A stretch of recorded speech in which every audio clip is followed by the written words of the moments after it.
అరుణాచల మహత్యం 24వ అధ్యాయం ప్రారంభం. తర్వాతి కథను నందీశ్వరుడు ఇలా చెబుతున్నాడు. ఆకాశగమన శక్తి వలన బ్రహ్మ హంస రూపమును ధరించి ఆకాశంలోకి ఎగిరాడు. వరాహ రూపాన్ని ధరించిన విష్ణువు మూలాన్ని కనుగొనుటకు ప్రయత్నించాడు. రోమములు నిక్కబొడుచుకొని హరి ముట్టతో భూమిని తొలుచుట ప్రారంభించాడు.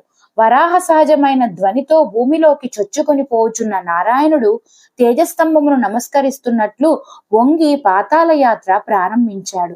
ఎంత దూరం వెళుతున్నా అతనికి తేజస్తంభపు మూలము కనిపించటమే లేదు.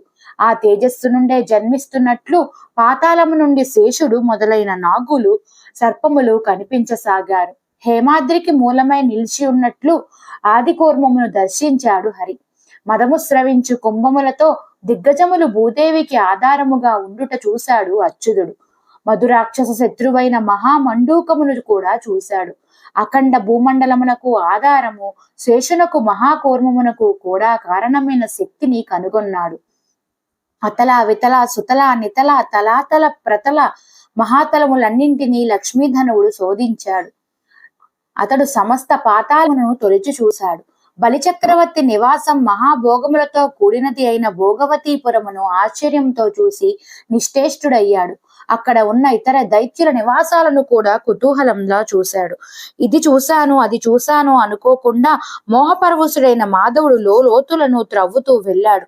ఎంత లోతుకు వెళ్ళినా సాగరమును చేరిన తేజస్తంభం అలాగే వెలుగులు వెరజిమ్ముతూ ఉన్నది. భూమి అనవసరంగా తవ్వబడినది. సముద్రములు అల్లకల్లోలమయ్యాయి.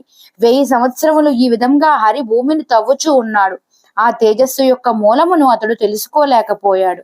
ముట్టె నలిగి కోరలు విరిగి అలసి సొలసి ధైర్యము సన్నగిల్లి తేజోమూలమునకు అన్వేషించుటకు ఉత్సాహం నశించిపోయి ప్రతిజ్ఞాభంగం అయినందున భూమిపైకి వెళ్లాలని అనుకున్నాడు.